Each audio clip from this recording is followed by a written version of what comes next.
Hi everybody, thanks for joining me again today for our read aloud with Miss Rice. The story we're going to read today is The Dancing Clock. It's written by Steve Metzger and illustrated by John Abbott Nez.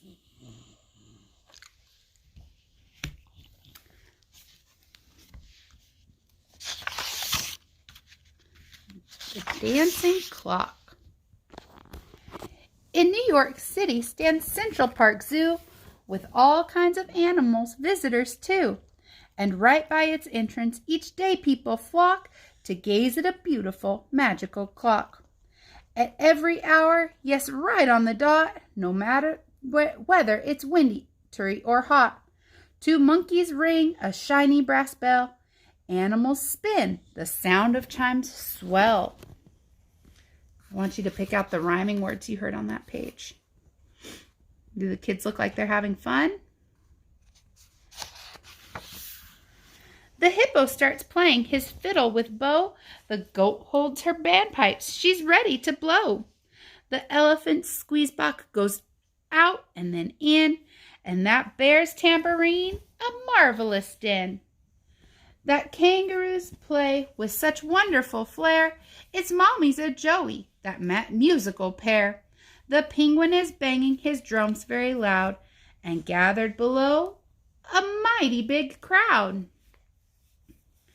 What is a joey when it says it's mommy and Joey? A joey is a baby kangaroo.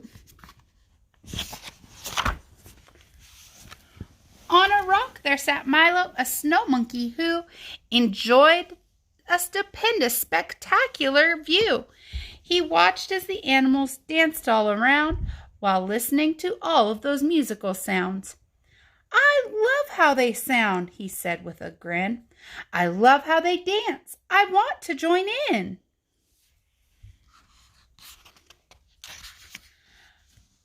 "Come on," called out Bessie. "Let's play on our swing. Back and forth, back and forth. It's the very best thing." "No, no," answered Milo. "I really mean no. I just want to look at my clock. Now please go."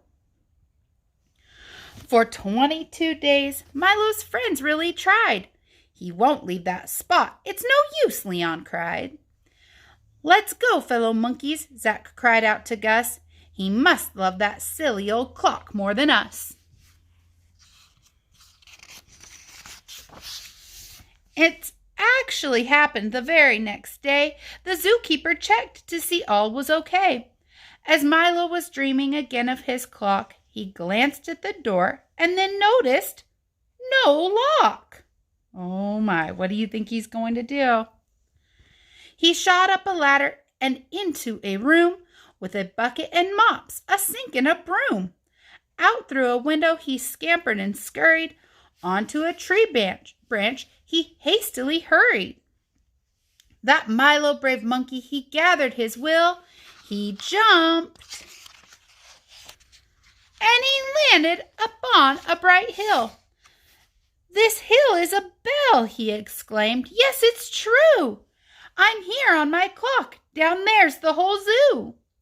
He looked all around, and just about then the ringing began. The clock had struck 10. "They're moving," he shouted. "Now here's my chance. I'm going to join the musicians and dance." That's all he wanted to do, isn't it? He wanted to dance with his monkey friends up there.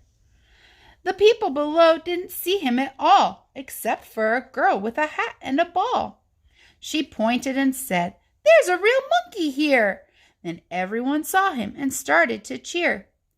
He jumped on the hippo, he bounced on the bear, spinning and gliding like floating on air.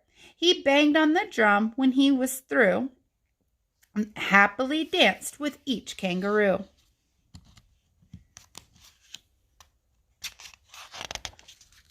He waved and he bowed. The crowd yelled, "Hooray!" The music had ended. He wished he could stay. "But now I feel hungry," he suddenly thought. "What kind of food has the zookeeper brought?" He started to leave, but received quite a shock. He saw that his gate was now shut with a lock. How's he going to get in if his gate's locked? Wonder what he's going to do.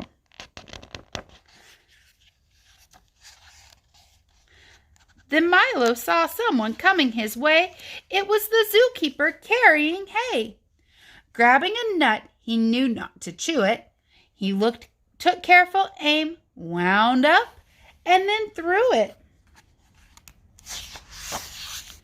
She quickly looked up, her eyes opened wide. Why, Milo, you rascal, how'd you get outside? Come down, silly monkey. Please don't be shy. I'll take you right home, my brave little guy. The zookeeper opened the lock with her key. She let Milo in, and what did he see? Yelling and jumping and screeching and shouting, hugging and climbing and running abouting. I've missed you, said Milo. I just won't pretend. A clock can be special, but not like a friend. What a good book. So this book, The Dancing Clock, there's actually a clock in New York, one of the zoos there, and it has a dancing clock on it. A trip to New York City wouldn't be complete without visiting the Empire State Building or the Statue of Liberty. But there's another site that also shouldn't be missed. It's the Delacorte Clock, located outside the entrance to the Central Park Children's Zoo. The Delacorte Clock has enchanted New Yorkers and tourists for decades. Dedicated in 1965, it was a gift from publisher and philanthropist George T. Delacorte. The clock's design was inspired by the musical clocks Delacorte had seen on his trips throughout Europe.